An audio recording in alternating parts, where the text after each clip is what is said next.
Imagine, if you will, a mysterious world full of swords and sorcery, fantastic creatures, and epic battles in a medieval setting. We're not talking about Lord of the Rings or Harry Potter, but the mysterious world of Utawarerumono. 子供の頃の夢は色あせない落書きで思うまま書き滑らせて描く未来へとつながる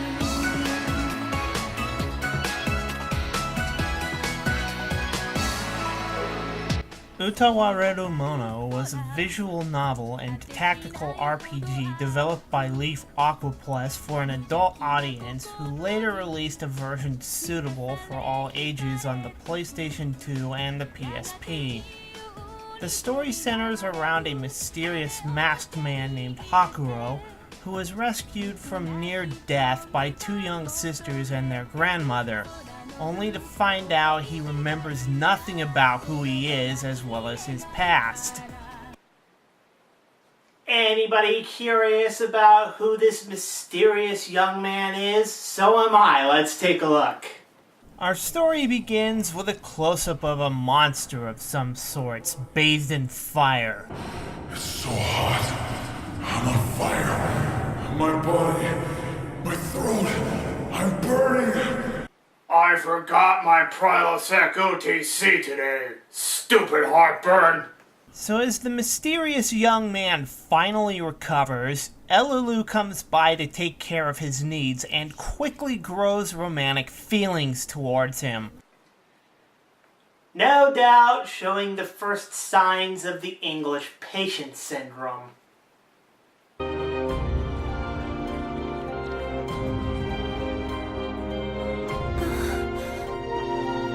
But why?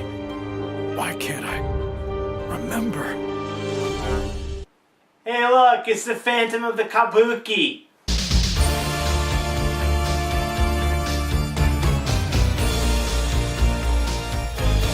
The man is given the name Hakuro after Elulu's father, and Elulu takes him outside to meet the other people in her village.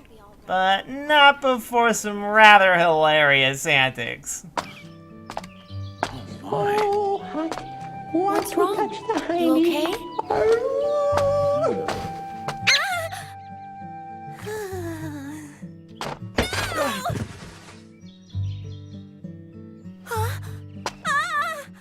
I'm sorry, are you all right? You were right. You country girls certainly are strong. That's what happens when you go and grab a girl's tail like that. Good night, everybody. However, a huge commotion erupts from the village as we meet... Listen up, peasants! I'm here to collect your annual contributions. Oh great, a tax collector on a dinosaur. More like a 6-foot turkey. You should consider it an honor to give your measly sacrifice for your country. Oh, no, that's not fair. Shut up! I didn't ask for your opinion, just do as I say, you got it? Here we meet a pompous and arrogant young man named Nuwangi, who happens to be the son of a rich nobleman. He seems to be infatuated by Elulu ever since they were kids. As Elulu and Nuwangi get into a heated argument, Hakuro steps in to break up the fight. Distraught about Elulu's reaction to him and the news about Hakuro staying with her while he was sick, Nuwangi leaves the village in a vengeful rage and destroys a nearby shrine. Damn! Damn it, damn it, damn it, damn it, damn it! I hate that son of a bitch! Who the hell does he think he is? Or more appropriately, it could be translated out into this.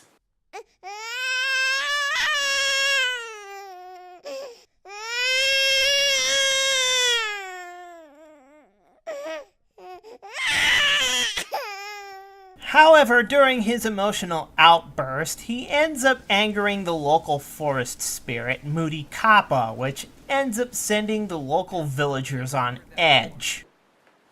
What are they so scared about? Moody Kappa sounds more like a name you would Give a pet cat or something.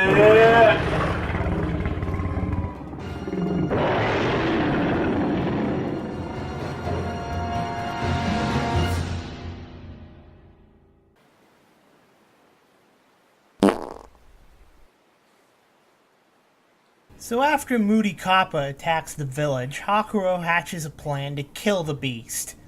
It seems that Moody Kappa is most vulnerable when wet and plans to lure the beast into a trap, much to Elulu's concern. I'm such a wimp! I'm running from a cat! I won't tell if you won't. Of course this isn't your ordinary house cat! I mean, this is like Arnold Schwarzenegger! Hakuro and a man named Teoro head up to lure the beast from its lair, and after a brief chase, lure it into the trap in which Hakuro kills it. So as the sun sets and our heroes return from the kill, Elulu's little sister Aruru goes missing and is caught carrying something in her dress. What are you hiding there? A baby. What? It's Aruru's baby. Huh? That's impossible! Come on, child. What's really under there? Come on, show us what you've really got in there. Nice and slowly now. There! Aruru's baby. Oh, it's so cute! It has the same hair. Could it be? Did Moody Kappa have an offspring? So what shall we do with it? Shall we kill it, or does Siegfried and Roy need another white tiger? I don't know, maybe we should keep it. Keep it? Are you serious? Remember what Moody Kappa did to our village? Yes, but this one is a child. That means it is pure and innocent. Okay, fine by me. As Hakuro's adventures continue, his memories gradually return and little by little more of his past is revealed. So, who exactly is Hakuro anyway? First off, this show has a ton of characters for a 26-episode show, in which, obviously, I don't have enough time to talk about them all. So, as usual, I'm going to talk more about the more prominent characters in the show. Hakuro is a little bit too complex of a character to discuss without giving away a few spoilers, so if I do, I'm sorry in advance. Hakuro is given this new name to replace his forgotten name after the name of Elulu and Aruru's father. He is extremely wise and charismatic and quickly gains the trust of those around him and finds himself in a growing place in leadership. From total stranger, to village elder, to rebellion leader, to even emperor. All the while his forgotten past begins to catch up with him, and there is a lot more to him than meets the eye. Insert Transformers joke here. Then there's Elulu. Elulu is a young healer who finds Hakuro severely injured and nurses him back to health. She mostly serves as the lady-in-waiting, even though Hakuro is single and secretly holds romantic feelings for him. She tries to please him in any way she can, only to get sidelined by Hakuro's other duties as emperor, as well as having to vie for his attention against other female suitors. Elulu's little sister Aruru is an extremely shy and recalcitrant girl who was at first very wary of Hakuro, but quickly softens up to him. She rides atop the young tiger cub she named Mukuru, whom she raised herself after Hakuro killed Moody Kappa. However, she is also fiercely protective of the one she loves and often rides Mukuru into battle despite orders or warnings to stay out of trouble. She is also seen sneaking out of castle grounds with her other friends Yuzuha and Kamyu in order to play. Out of all of the characters in this show, I feel it is Oboro who shows the most change. Oboro starts out as a hot-headed and egotistical leader of a group of bandits. However, when Hakuro becomes the leader of the country's rebellion, Oboro becomes a prominent member of Hakuro's army. Oboro is also fiercely protective of his sickly younger sister Yuzuha. For an anime based off of an adult PC game, this anime surprisingly has little to no nudity, in which I can only recall a couple times it is used. Even then, it is not too explicit. Crude humor also shows up periodically, but is used mostly in the lighthearted segments of the show and is played mostly for laughs. For instance, this scene here. Now about getting you a wife. I was thinking that Sakuya would work out perfectly. Oh, what are you talking about? You never told me anything about this, my lady. Guess I forgot. What do you think, Hakuro? Sakuya's not only beautiful, but she's also a very hard worker.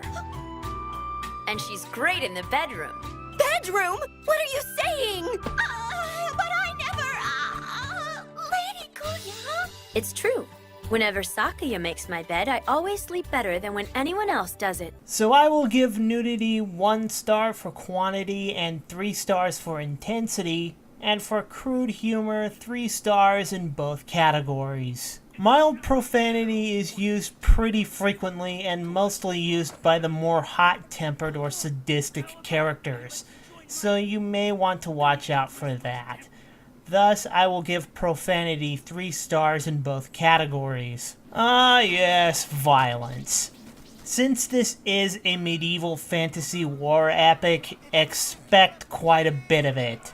It doesn't get too gory, but still expect bloodshed in regular intervals during the more intense battle sequences. There goes Soldier A. And there goes Soldier B. Ugh, there goes Soldier C. So for violence, I will give this 4 stars in both categories. Utawarerumono is a turn-based strategy RPG that is very similar to games like Disgaea or Final Fantasy Tactics, in which the player moves around on an isometric board in a chess-like setting. Like most RPGs, characters gain experience by winning battles and grow stronger as the game progresses. I haven't played the game, but from what I have heard, the anime storyline follows that of the game's storyline 90% of the time, with a few minor differences. I guess you could give the anime points for that, but what minor differences, you ask? I don't know, I haven't played the game. The story of Utawarerumono is pretty much that, a fantasy war epic about a mysterious masked man who ends up leading a group of rebels against their despotic emperor and becomes emperor himself. But as any leader of a newly formed nation will tell you, Hakuro's new country becomes embroiled with other nearby nations who wish to exploit them either through conquest or other political means. Cry havoc! And let's slip the dogs of war! Despite seemingly being based around that of feudal Japan, Utawarerumono is actually heavily based on Ainu culture and legends, but takes a rather sudden turn towards science fiction near the end of the show. Let's just say this anime has more twists and turns than an M. Night Shyamalan movie. No, not that M. Night Shyamalan movie! Get that crap out of here! What a twist! So I bet I know what you're thinking. What is the Ainu culture anyway? Oh geez, here we go again with another pointless history lesson. Well, too bad. The Ainu were a group of indigenous people in Japan whose territory included northern Japan, primarily Hokkaido and the surrounding islands, as well as the southern tip of Kamchatka. Similar to how the Native Americans were treated by the English and American settlers, the Meiji government began a campaign to assimilate the Ainu into Japanese culture, outlawing the Ainu language and restricting them to farming on government-provided plots. The law was eventually overturned in 1997, however, because of intermarriage over many years with the Japanese, the concept of a pure Ainu ethnic group is no longer feasible. But honestly, the United States wasn't any better. Just look what happened to the Native Americans. But ever since, the Ainu culture has been steadily rebounding, and population estimates currently range from 25,000 to 200,000 people. Now we know. And knowing is half the But battle. let's get back to the topic at hand. Here's a somewhat funny tidbit. ADV Films was originally going to rename the show Shadow Warrior Chronicles in place of its original, somewhat hard to pronounce name, but after some mild backlash from fans, ADV Films decided to stick with the show's original name instead. It is pronounced Utawarerumono. It's really not that hard to pronounce, although I do kind of like Utawarerumono better. Besides warfare, Utawarerumono takes an interesting look at the relationships between the countries and their rulers, both friendly and hostile, but this anime does not attempt to move away from the basics. The story's pacing is relatively fast-paced, but thankfully it is not rushed. However, I found that the ending was rather rushed in order to wrap up all the loose ends, and I found that a lot of the plot elements at the end were explained at the bare minimum in order to squeeze everything within the amount of the episodes allotted. Despite a few shortcomings, I found the story to be engaging, thought-provoking, almost unpredictable, and very well written. And for that, I give story a 4 out of 5. Music-wise, I like the opening and ending themes. They certainly give a feel for the show's fantasy adventure setting. The music is very well choreographed and fits well within their respected scenes. However, I found the variety of the music very limited, being played over and over again throughout the show's run. But as far as the voice acting goes, each voice is very well suited for the characters on screen. Thus, I will give soundtrack a 4 out of 5. The animation in this show is beautifully drawn. The background animation is absolutely gorgeous and puts you right into its medieval Japanese-esque setting.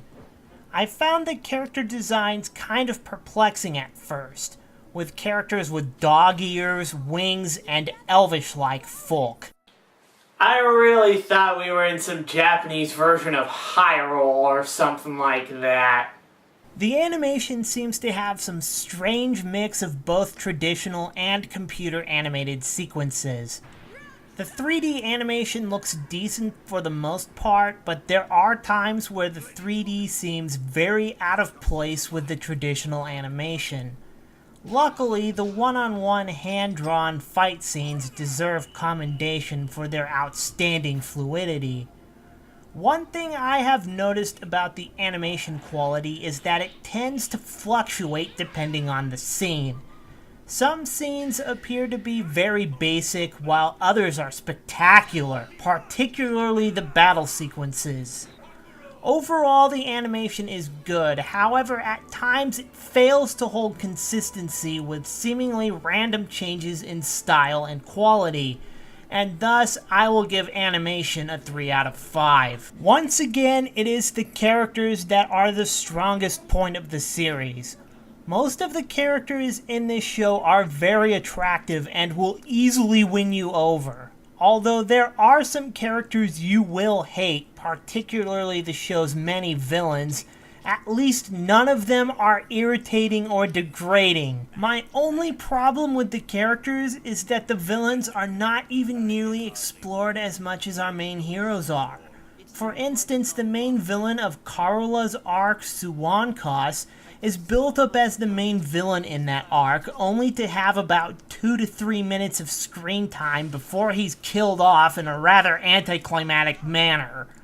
Other than that, I will give characters 4 stars. 4 stars. Now this is more what I was expecting from Garzy's Wing and the creator of the Gundam series. A fantasy story full of sword fights with an intriguing story, lovable characters, and a unique mix of both action and humor. Utawarerumono has a few minor problems, but for what it's worth, it is at least worth a decent look. So definitely add this to your watch list when you find enough time. So I am willing to give Utawarerumono 4 points for interest and an overall rating of 7 out of 10. Now this anime's got me curious about the game, so I think I'm going to pick up this game for the PSP. This is the American Anime Otaku, signing out.